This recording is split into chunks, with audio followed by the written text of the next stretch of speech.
ओम शांति।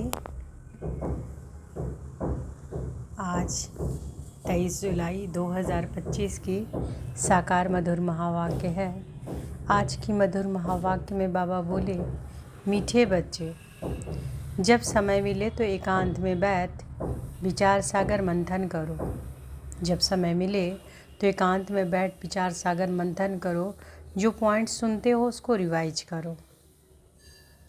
प्रश्न है, तुम्हारी याद की यात्रा पूरी कब होगी? तुम्हारी याद की यात्रा पूरी कब होगी? उत्तर है, जब तुम्हारी कोई भी कर्मेंद्रियां धोखा ना दें, कर्मातीत अवस्था हो जाए, तब याद की यात्रा पूरी होगी। अभी तुमको पूरा पुरुषार्थ करना है, नाउम्मीद नहीं बनना है, सर्विस पर तत्पर रहना है। ओम शांति। मीठे मीठे बच्चे आत्माभिमानी होकर बैठे हो। बच्चे समझते हैं कि आधा कल्प हम देह अभिमानी रहे हैं, अब देही अभिमानी हो रहने के लिए मेहनत करनी पड़ती है। बाप आकर समझाते हैं, अपने को आत्मा समझकर बैठो, तभी बाप याद आएगा, नहीं तो भूल जाएंगे। याद नहीं करेंगे तो यात्रा कैसे कर सकेंगे? पाप कैसे कटेंगे? तो जब बाबा को याद ही नहीं करेंगे तो यात्रा कैसे कर सकेंगे? रूहानी यात्रा या रूहानी याद की यात्रा कैसे करेंगे जब बाबा को याद ही नहीं करेंगे? फिर पाप कैसे कटेंगे? घाटा पड़ जाएगा। या तो घड़ी घड़ी याद करो, यह है मुख्य बात। बाकी तो बाप अनेक प्रकार की युक्तियाँ बतलाती है, रॉन्ग क्या है, राइट क्या है, वह भी समझाया है। बाप तो ज्ञान का सागर है, भक्ति को भी जानते हैं। बच्चों को भक्ति में क्या क्या करना पड़ता है समझते हैं कि यज्ञ तप आदि करना, यह सब भक्ति मार्ग है। समझाते हैं, बाबा कहते हैं कि बच्चों को भक्ति में क्या क्या करना पड़ता है समझाते हैं। यज्ञ तप आदि करना, यह सब है भक्ति मार्ग। भल बाप की महिमा करते हैं, परंतु उल्टी वास्तव में श्री कृष्ण की महिमा भी पूरी नहीं जानते। हर एक बात को समझना चाहिए ना। जैसे श्री कृष्ण को बैकुंठ नाथ कहा जाता। अच्छा, बाबा पूछते हैं, श्री कृष्ण को त्रिलोकी नाथ कहा जा सकता है? गाया जाता है ना त्रिलोकी नाथ। अब त्रिलोकी के नाथ अर्थात तीनों लोक, मूल वतन, सूक्ष्म वतन, स्थूल वतन, तुम बच्चों को समझाया जाता है। तुम ब्रह्मांड के भी मालिक हो। श्री कृष्ण ऐसे समझते होंगे कि हम ब्रह्मांड के मालिक हैं? नहीं, वह तो बैकुंठ में थे। बैकुंठ कहा जाता है स्वर्ग, नई दुनिया को। तो वास्तव में त्रिलोकीनाथ कोई भी है नहीं। बाप राइट बात समझाते हैं। तीन लोग तो हैं, ब्रह्मांड का मालिक शिव बाबा भी है, तुम भी हो। सूक्ष्म वतन की तो बात ही नहीं, स्थूल वतन में भी वह मालिक नहीं, न स्वर्ग का न नरक का मालिक है। तो बाबा क्या कह रहे हैं कि ब्रह्मांड का मालिक शिव बाबा भी हैं, तुम भी हो। सूक्ष्म वतन की तो बात ही नहीं, स्थूल वतन में भी वह मालिक नहीं है, न स्वर्ग का न नरक का मालिक है। श्री कृष्ण है स्वर्ग का मालिक, नरक का मालिक है रावण। इनको रावण राज्य, आसुरी राज्य कहा जाता है, मनुष्य कहते हैं, परंतु समझते नहीं। तुम बच्चों को बाप बैठ समझाते हैं। रावण को 10 शीश देते हैं, 5 विकार स्त्री के, 5 विकार पुरुष के। अब 5 विकार तो सबके लिए हैं, सब हैं ही रावण राज्य में। अभी तुम श्रेष्ठाचारी बन रहे हो। बाप आकर श्रेष्ठाचारी दुनिया बनाते। एकांत में बैठने में ऐसे ऐसे विचार सागर मंथन चलेगा। उस पढ़ाई के लिए भी स्टूडेंट एकांत में बैठ ले जाकर पढ़ते हैं। तुमको किताब तो पढ़ने की दरकार नहीं। हाँ, तुम पॉइंट्स नोट करते हो, इसको फिर रिवाइज करना चाहिए। यह बड़ी गुह्य बातें हैं समझने की। बाप कहते हैं ना कि आज तुमको गुह्य है तो गुह्य है, नई नई पॉइंट समझाता हूँ। पारसपुरी के मालिक तो लक्ष्मी नारायण है। ऐसे भी नहीं कहेंगे कि विष्णु है, विष्णु को भी समझते नहीं कि यह लक्ष्मी नारायण है। विष्णु को भी समझते नहीं कि यही लक्ष्मी नारायण है। अभी तुम शॉर्ट में एम ऑब्जेक्ट समझते हो। ब्रह्मा सरस्वती कोई आपस में मेल फीमेल नहीं है। यह तो प्रजापिता ब्रह्मा है ना। प्रजापिता ब्रह्मा को ग्रेट ग्रेट ग्रैंडफादर कह सकते हैं, बाकी सब हैं ब्रदर्स।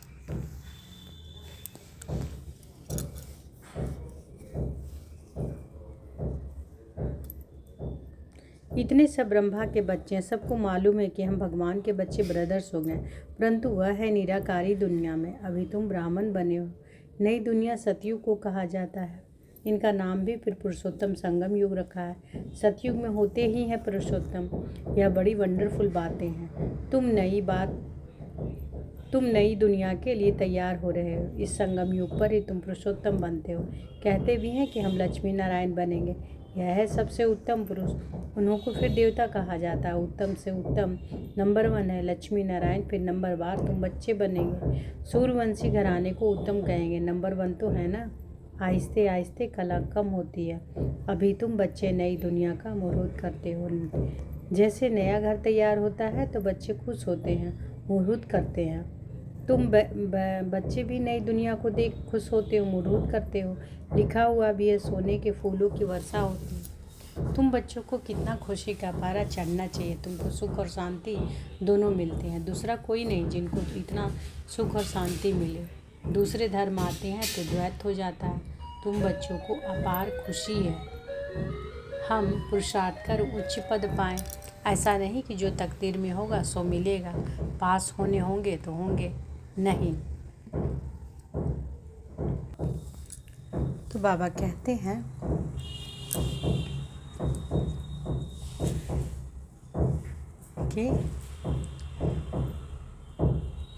कि तुमको सुख और शांति दोनों मिलते हैं। दूसरा कोई नहीं जिनको इतना सुख और शांति मिले। दूसरे धर्म आते हैं तो द्वैत हो जाता है। तुम बच्चों को अपार खुशी है कि हम पुरुषार्थ कर उच्च पद पाए। ऐसे नहीं कि जो तकदीर में होगा सो मिलेगा। पास होने होंगे तो होंगे, नहीं। हर बात में पुरुषार्थ जरूर करना है। पुरुषार्थ नहीं पहुंचता है तो कह देते जो नसीब में होगा। फिर पुरुषार्थ करना ही बंद हो जाता है। बाप कहते हैं कि तुम माताओं को कितना उच्च बनाता हूँ। फीमेल का मान सब जगह है, विलायत में भी मान है। यहाँ बच्ची पैदा होती है तो उल्टा मंजा, उल्टी चरपाई कर देते हैं। बिल्कुल दुनिया बिल्कुल ही डर्टी है। इस समय तुम बच्चे जानते हो कि भारत क्या था, अब क्या है। मनुष्य भूल गए हैं, सिर्फ शांति शांति मांगते रहते हैं। विश्व में शांति चाहते हैं। तुम यह लक्ष्मी नारायण का चित्र दिखाओ। इन्हों का राज्य था तो पवित्रता सुख शांति भी थी। तुमको ऐसा राज्य चाहिए ना। मूल वतन में तो विश्व की शांति नहीं कहेंगे। विश्व में शांति तो यहाँ होगी ना। देवताओं का राज्य सारे विश्व में था। मूल वतन तो है आत्माओं की दुनिया। मनुष्य तो यह भी नहीं जानते हैं कि आत्माओं की दुनिया होती है। बाप कहते हैं कि हम तुमको कितना उच्च पुरुषोत्तम बनाता हूँ। यह समझाने की बात है। ऐसे नहीं कि राड़ियाँ मारेंगे भगवान आया है तो कोई मानेगा नहीं, और ही गाली खाएंगे और खिलाएंगे। कहेंगे कि बीके अपने बाबा को भगवान कहती है। ऐसे सर्विस नहीं होती है। बाबा युक्ति बताते रहते हैं कि कमरे में 8-10 चित्र दीवार में अच्छी रीति लगा दो और बाहर में लिख दो कि बेहद के बाप से बेहद सुख का वर्षा लेना है। मनुष्य अथवा मनुष्य देवता बनना है तो आओ हम आपको समझाएंगे। ऐसे बहुत आने लग पड़ेंगे, आप ही आते रहेंगे। विश्व में शांति तो थी ना। अभी इतने ढेर धर्म है। तमो प्रधान दुनिया में शांति कैसे हो सकती है। विश्व में शांति वह तो भगवान ही कर सकता है। शिव बाबा आते हैं जरूर कुछ सौगात। शिव बाबा आते हैं जरूर कुछ सौगात लाते होंगे। एक ही बाप हैं जो इतना दूर से आते हैं, और यह बाबा एक ही बार आते हैं। इतना बड़ा बाबा 5000 वर्ष के बाद आते हैं। मुसाफिरी से लौटते हैं तो बच्चों के लिए सौगात ले आते हैं ना। स्त्री का पति भी बच्चों का बाप तो बनते हैं ना। फिर दादा परदादा तरदादा बनते हैं। इनको तुम बाबा कहते हो। फिर ग्रैंडफादर भी होगा, ग्रेट ग्रैंडफादर भी होगा। बिरादरी है ना। एडम आदि देव नाम है, परंतु मनुष्य समझते नहीं है। तुम बच्चों को बाप बैठ समझाते हैं। बाप द्वारा सृष्टि चक्र की हिस्ट्री ज्योग्राफी को तुम जानकर चक्रवर्ती राजा बन रहे हो। बाबा कितना प्यार और रुचि से पढ़ाते हैं तो इतना पढ़ना चाहिए ना। बाबा बोलते हैं कि बाबा कितना प्यार से रुचि से पढ़ाते तो इतना पढ़ना चाहिए ना। सवेरे का टाइम तो सब फ्री होते हैं। सुबह का क्लास होता है, आधा पौना घंटा मुरली सुनकर फिर चले जाओ। याद तो कहाँ भी रहते कर सकते हो। इतवार का दिन तो छुट्टी है। सवेरे 2-3 घंटा बैठ जाओ। दिन की कमाई का मेकअप कर लो, पूरी झोली भर दो। टाइम तो मिलता है ना। माया के तूफान आने से याद नहीं कर सकते। बाबा बिल्कुल सहज समझाते हैं। भक्ति मार्ग में कितने सत्संगों में जाते हैं। श्री कृष्ण के मंदिर में, फिर श्रीनाथ के मंदिर में, फिर और किसी मंदिर में जाएंगे। यात्रा में भी कितने बेअभिचारी बनते हैं। इतनी तकलीफ भी लेते, फ़ायदा कुछ नहीं। ड्रामा में यह भी नूंद है, फिर भी होगा। तुम्हारी आत्मा में पाठ भरा हुआ है। सतयुग त्रेता में जो पाठ कल पहले बजाया है वही बजाएंगे। मोटी बुद्धि यह भी नहीं समझते हैं। जो महीन बुद्धि हैं वही अच्छी रीति समझकर समझा सकते हैं। उन्हें अंदर भासना होती है कि यह अनादि नाटक बना हुआ है। दुनिया में कोई नहीं समझते कि यह बेहद का नाटक है। इनको समझने में भी टाइम लगता है। हर एक बात डिटेल में समझाकर फिर कहा जाता है मुख्य है याद की यात्रा। सेकंड में जीवन मुक्ति भी गाया हुआ है। और फिर यह भी गायन है कि ज्ञान का सागर है, सारा सागर स्याही बनाओ, है ना।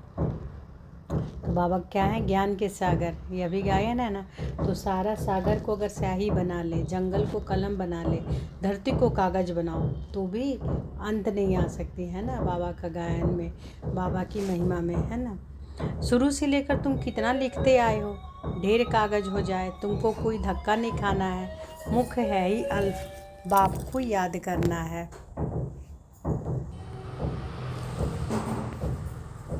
तो बाबा कहते हैं कि गायन भी है ज्ञान का सागर, यह भी गायन है ज्ञान का सागर, सारा सागर स्याही बनाओ, जंगल को कलम बनाओ, धरती को कागज बनाओ, तो भी अंत नहीं आ सकते। शुरू से लेकर तुम कितना लिखते आए हो, ढेर कागज हो जाए, तुमको कोई धक्का नहीं खाना है। मुख्य है ही अल्फ, बाप को याद करना।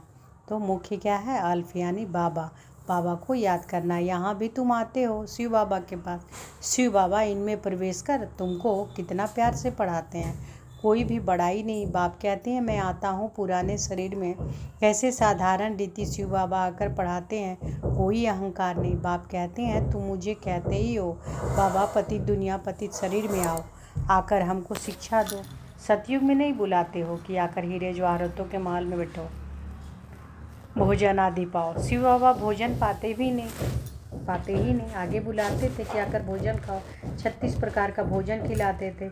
यह फिर भी होगा, यह भी चारित्रिक है। श्री कृष्ण के चरित्र क्या है?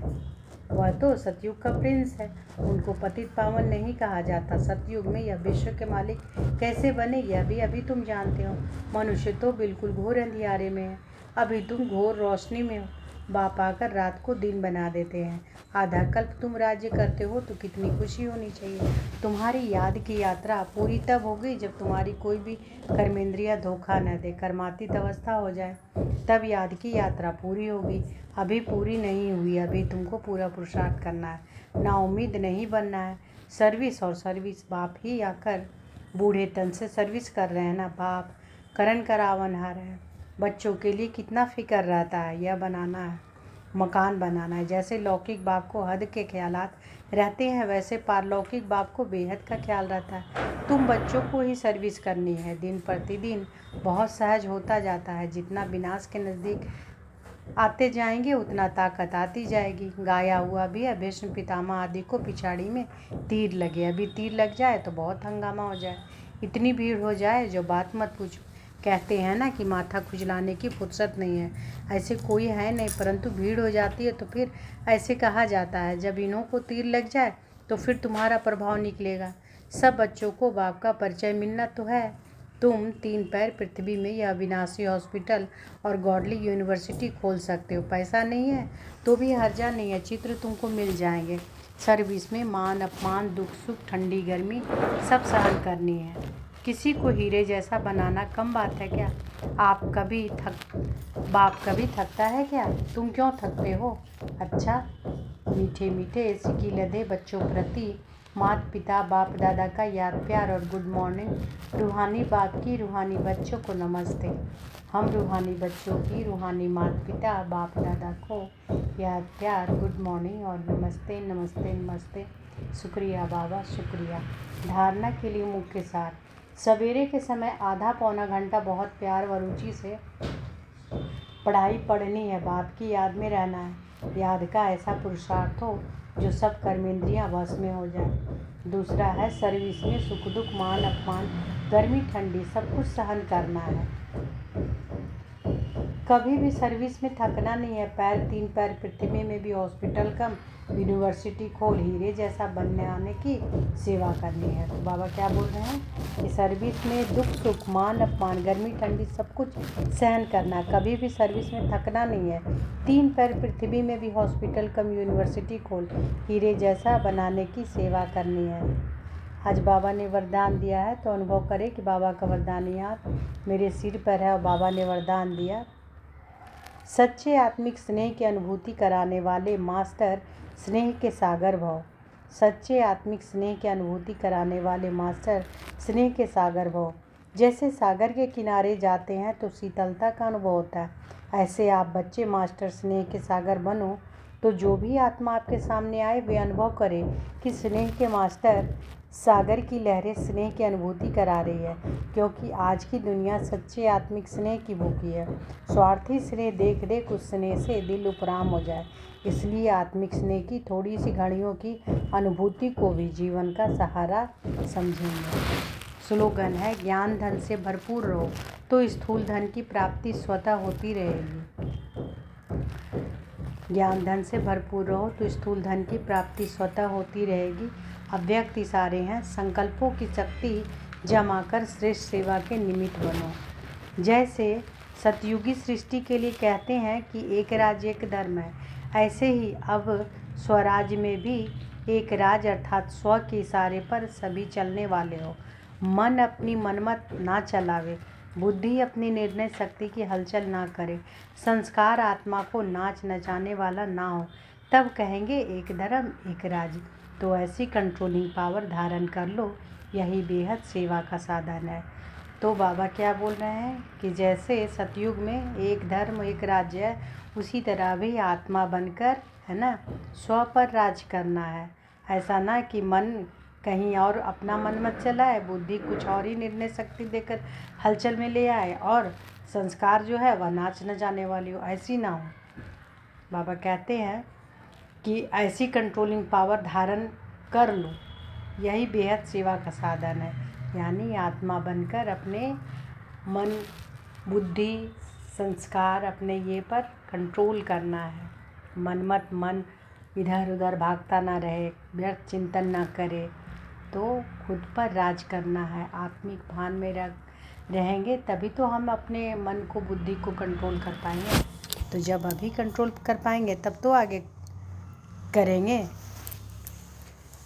जब बाबा कहते 100 पर राज करेंगे तभी ना विश्व पे राज करेंगे। और आज की मधुर महावाक्य में बाबा बोले कि जब समय मिले तो क्या करना है, एकांत में बैठ विचार सागर मंथन करो और जो पॉइंट सुनते हैं, जो बाबा पॉइंट्स बताते हैं इसमें, वो पॉइंट सुनकर उसको रिवाइज करना है ना। अच्छा, शुक्रिया बाबा, शुक्रिया। ओम शांति।